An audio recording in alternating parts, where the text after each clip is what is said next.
नमस्कार, radio money 9 पर आपका बहुत बहुत स्वागत है। मैं हूं आपके साथ अभिषेक गुप्ता और आप सुन रहे हैं कॉर्पोरेट सेंट्रल। अदानी के पोर्ट में अमेरिका क्यों लगा रहा पैसा? 7,000 करोड़ के कैश रिजर्व के साथ क्या करने जा रही डाबर इंडिया? प्रिंस पाइप्स में क्यों आया उछाल? बताएंगे आपको। और इसके अलावा भी होंगी कॉर्पोरेट जगत से जुड़ी कई और बड़ी खबरें। तो चलिए शुरू करते हैं कॉर्पोरेट सेंट्रल।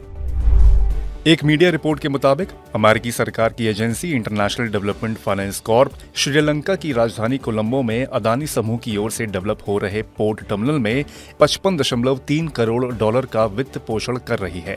रिपोर्ट के अनुसार श्रीलंका में चीन के प्रभाव को कम करने के लिए अमेरिका सरकार ने यह कदम उठाया है। एफएमसीजी दिग्गज डाबर इंडिया अपने पास मौजूद करीब 7,000 करोड़ रुपए के कैश रिजर्व के साथ ऑनलाइन स्पेस में नए कारोबार खरीदने की तैयारी कर रही है। कंपनी के सीईओ मोहित मल्होत्रा ने एक न्यूज एजेंसी को बताया कि ई कॉमर्स चैनल्स और D2C बिजनेस में खरीदारी के कई अवसर कंपनी को दिख रहे हैं।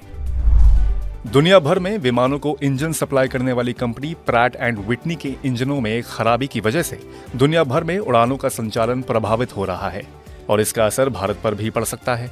भारत में सबसे बड़ी विमान कंपनी इंडिगो के करीब 35 विमान को उड़ने से रोका जा सकता है। मार्च तिमाही के दौरान इंडिगो के 35 विमानों के ग्राउंडेड होने की संभावना जताई जा रही है। ऐसा हुआ तो गो फर्स्ट के बंद होने की वजह से पहले से जूझ रहे भारतीय एविएशन सेक्टर को और जूझना पड़ सकता है। अदानी समूह की कंपनी अदानी ग्रीन श्रीलंका के पावर सेक्टर में 75 करोड़ डॉलर का निवेश करेगी। अडानी पोर्ट्स और स्पेशल इकोनॉमिक जोन के सीईओ करण अदानी ने एक चैनल को इंटरव्यू में यह जानकारी दी। इस निवेश से कंपनी श्रीलंका में एनर्जी इंफ्रास्ट्रक्चर को मजबूत करेगी और ग्रीन एनर्जी को बढ़ावा देगी। बर्गर किंग जैसे क्विक सर्विस रेस्टोरेंट चलाने वाली कंपनी रेस्टोरेंट ब्रांड्स एशिया का घाटा सितंबर तिमाही में थोड़ा कम हो गया है। कंपनी को सितंबर 2023 में खत्म तिमाही में करीब 46 करोड़ रुपए का नेट लॉस हुआ। एक साल पहले की समान तिमाही में कंपनी को करीब 49 करोड़ रुपए का घाटा हुआ था। हालांकि इस दौरान कंपनी का रेवेन्यू करीब 19% बढ़कर 624 करोड़ 9 लाख रुपए पहुंच गया। फूड डिलीवरी दिग्गज प्लेटफॉर्म स्विगी अगले साल यानी कि 2024 में बड़ा आईपीओ लाने की तैयारी कर रही है। एक मीडिया रिपोर्ट के अनुसार कंपनी इसके एडवाइस के लिए 7 इन्वेस्टमेंट बैंकर का चुनाव कर सकती है। इसमें Kotak Mahindra capital, city and JP Morgan शामिल हो सकते हैं। कंपनी ने अपने नवीनतम फंड रेंजिंग राउंड में जनवरी में 70 करोड़ डॉलर की रकम जुटाई थी और तब वैल्यूएशन 10.7 अरब डॉलर था। क्विक कॉमर्स यूनिकॉर्न ज़ेप्टो को नए फंडिंग राउंड में करीब 3.1 करोड़ डॉलर की रकम मिली है।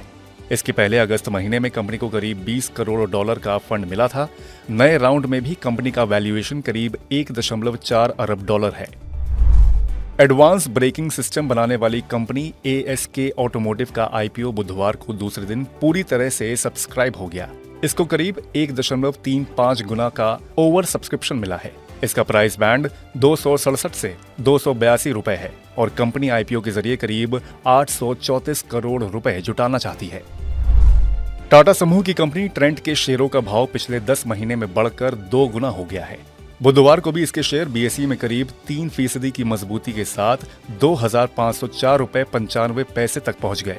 कारोबार के अंत में ये करीब 1% मजबूत होकर 2,452 रुपए 65 पैसे पर बंद हुए। प्रिंस पाइप्स और फिटिंग्स यानी कि PPFL के शेयर बुधवार को करीब 20% तक उछल गए।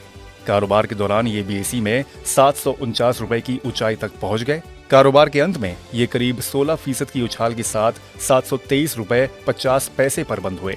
दूसरी तिमाही में कंपनी का वित्तीय प्रदर्शन काफी अच्छा रहा है। तो आज के कॉर्पोरेट सेंट्रल में फिलहाल बस इतना ही। ये पॉडकास्ट आपके लिए तैयार किया था हमारे सहयोगी दिनेश अग्रहरि ने। बाकी बिजनेस, पर्सनल फाइनेंस और कॉर्पोरेट जगत से जुड़ी और खबरों के लिए सुनते रहिए रेडियो मनी 9 और डाउनलोड कर लीजिए हमारे मनी 9 ऐप को। हमेशा की तरह मैं हूं आपके साथ अभिषेक गुप्ता। अभी लेता हूं विदा। धन्यवाद।